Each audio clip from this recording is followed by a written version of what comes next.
Bonjour à tous. Comme expliqué dans l'introduction de l'article, dont le lien est présent dans la description de la vidéo, nous allons voir ensemble comment obtenir des statistiques sur l'utilisation de Varnish, à savoir un rapport entre les hits et les misses.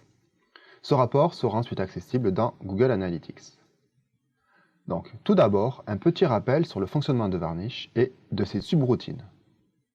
Comme nous le voyons sur le graphique ci-dessus, il y a deux subroutines en bleu, la VCL Resave et la VCL Deliver, qui sont respectivement le point d'entrée et le point de sortie des requêtes qui sont retournées au client.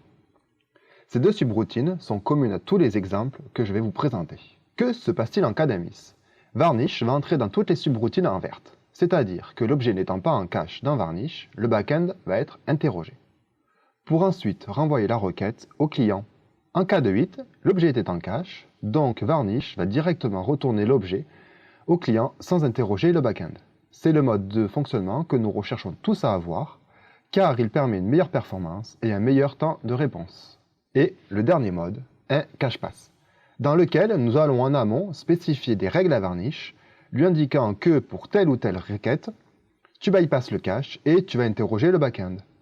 Notamment utile lorsque vous faites des requêtes post, put, delete, ou lorsque vous souhaitez que sur certaines URL, il n'y ait pas de cache. Le but final sera donc de différencier les hits vs les miss. J'ai mis en plus clair la subroutine VCL pass, car avant son appel dans le code, nous pouvons spécifier pourquoi la requête interroge le backend. Comment allons-nous procéder?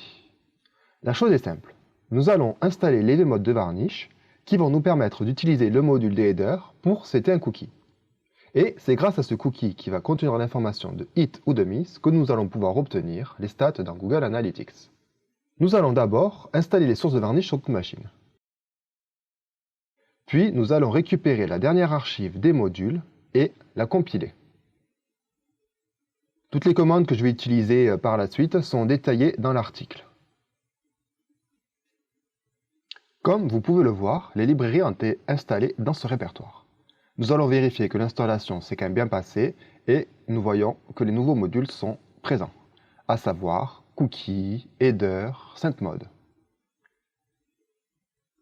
Vient ensuite la partie où nous allons modifier notre fichier de configuration de Varnish. Dans mon cas, comme vous le pouvez le voir, il s'appelle varnish.vcl, j'ai changé le nom.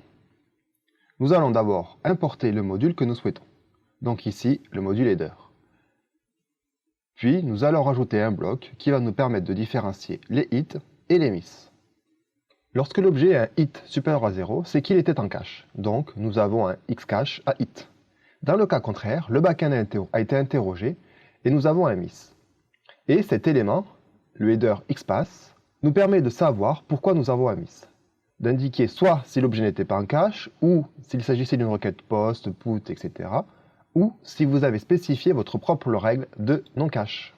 Via cette nouvelle ligne, header append, nous allons setter un cookie ayant pour nom Varnish cache et pour valeur le header xcache que nous venons de setter dans les lignes précédentes. Ne pas oublier de rajouter pass égale slash, sinon vous allez vous retrouver avec un cookie sur chaque page. Et nous sauvegardons. Tout d'abord, avant de redémarrer, un petit exemple du fonctionnement. Donc nous voyons ici que sur le site, nous avons des cookies de Google Analytics. Je vais sur une autre page et même fonctionnement. Nous redémarrons donc Varnish.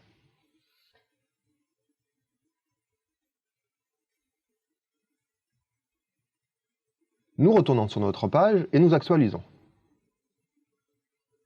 Nous voyons bien notre cookie Varnish cache avec la valeur not in cache.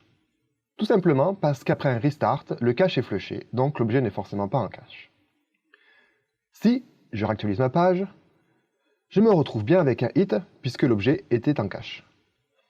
Exemple avec une deuxième URL, et même principe, not in cache. Si je réactualise, hop, nous avons un hit, ce qui démontre bien que Varnish fonctionne correctement. Dans une prochaine vidéo, nous allons voir ensemble comment du coup configurer Google Analytics pour créer une dimension personnalisée et ainsi avoir un rapport sur les statistiques de Varnish en se basant sur le cookie que nous venons de créer. Merci et à la prochaine!